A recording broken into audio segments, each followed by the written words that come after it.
আসসালামু আলাইকুম। হ্যালো। আসসালামু আলাইকুম। আসসালাম, ভালো আছো?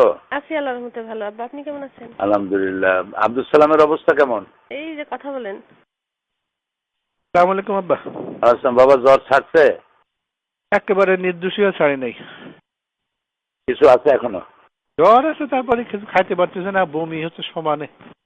শরীরটা খুব দুর্বল করে দিচ্ছে এত নাকি? দুর্বল করে দিয়ে গেছে না, একেবারে আরে কদিন ধরে বিছানায় ফেলে দিয়ে গেছে। এটা কি জ্বর? কি বলে ডাক্তার? ওষুধপত্র খাইছো কিছু? হ্যাঁ, কালকে রাত্রে তো আমাকে শিবির নিয়ে গেছিল ডাক্তারের কাছে। সিজনাল জ্বর সম্ভবত ধরছে।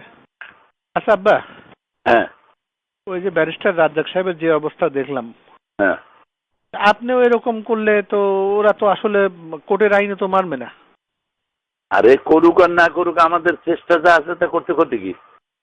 তা ঠিক। মানুষের হাতে চেষ্টা যা আছে মানুষ তো তা করে। তারপরে চাঁদপুরে কার একজন মাহফিল হচ্ছিল, সেখানে হয়তো এই যে শাহতলির পীর সাহেবের মাহফিল, সেটা হতে দেয়নি। হতে দেয়নি। এরকমই করবে এখন, বড় ধরনের বিক্ষোভ টিক্ষোভ না ঘটলে বোধহয়। বিক্ষোভ কি? আল্লাহ তাআলার পক্ষ থেকে কোনো লানাত না আসলে তো আর কোনো রাস্তা নাই। আল্লাহু আকবার। লানত আর আসবে কি? সারা দেশ জুড়ে তো লানত এসে গেছে, হুম। সব জায়গায় বিশৃঙ্খলা। কি একটা আতঙ্ক ছড়াই দিল ইংলিশ মিডিয়াম স্কুলগুলার নাম করে সারা এই যে এটা নিজের পায়ে নিজেরা কুড়াল মারা, এই যে কাজটা করতেছে। এখন বিদেশে যে শ্রম বাজার আছে, তারা জঙ্গি দেশের লোকদেরকে নেবে কেন? বরং যা আছে সেগুলো ফেরত পাঠাবে। এই চিন্তা তো মাথায় থাকা উচিত। এই চিন্তাও তো তারা করে না যে প্রায় 1 কোটির মতো লোক বিদেশে চাকরি করে, ওই লোকগুলোর অবস্থা হবে কি? এই সেনাবাহিনীর হাজার হাজার লোকরা বাইরে আছে, তাদের সম্পর্কে লোকেরা ধারণা নেবে কি যে পুরোটা জঙ্গি দেশ। নিজের দেশের এমন বদনাম মানুষে করে। এটাই যদি ওরা ভাবতো ক্লিনটনের সময় ওই সেই বই লেখি ছাড়তো নাকি? আহারে আল্লাহ, এইভাবে নিজের কপাল নিজেরা পোড়ায়। এরা কোনোদিনই দেশের তুমি রাস্তায় গেলে যা দেখবা, চতুর্দিকে খালি বালির পাহাড়, বালুর বস্তা, যেদিকে তাকাবা সেদিকে। দেশ একটা যুদ্ধের প্রস্তুতি চলছে। তাই তো দেখতেছি, পত্রিকায় দেখতেছি তো এরকম। খোদার লানত। আর ওই ভারতের জন্য এখন দেশটাকে টেক ওভার করা খুব সহজ হয়ে গেল। একদম ভারত এবং আমেরিকার জন্য এটা আফগান বানাবার একটা পুরা প্লট এবং আন্তর্জাতিক সমর্থনও পাবে। ঠকাবার জন্য সাহায্য করো। হ্যাঁ, এটা বলবো আর কি। আল্লাহর কাছে মাপ চাওয়া ছাড়া পথ নাই। আল্লাহ হয় মাফ করো আর না হয় দেখাইও না। আব্বা আগে উঠায় নাও। আপনি কোর্টে যাবেন কি রোববারে আব্বা?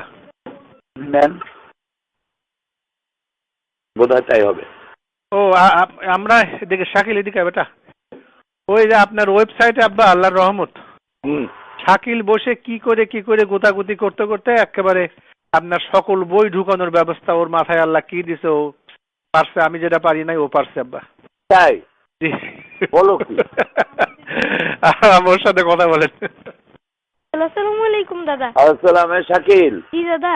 তুমি নাকি সর্বনাশ করছো? জি কেমনে এত সর্বনাশ করলা? জি ইনশাআল্লাহ রহমত দাদা। দাঁড়াও। দাদা আপনি ভালো আছেন? হ্যাঁ, আল্লাহ ভালো রাখছে। কতগুলো বই ঢুকাইছো? দাদা আমি এখন সব ঢুকানো শুরু করবো। ওই গোয়েবলসীয় মিথ্যাচারটা আমি পুরাটুক ঢুকিয়ে দিয়েছি।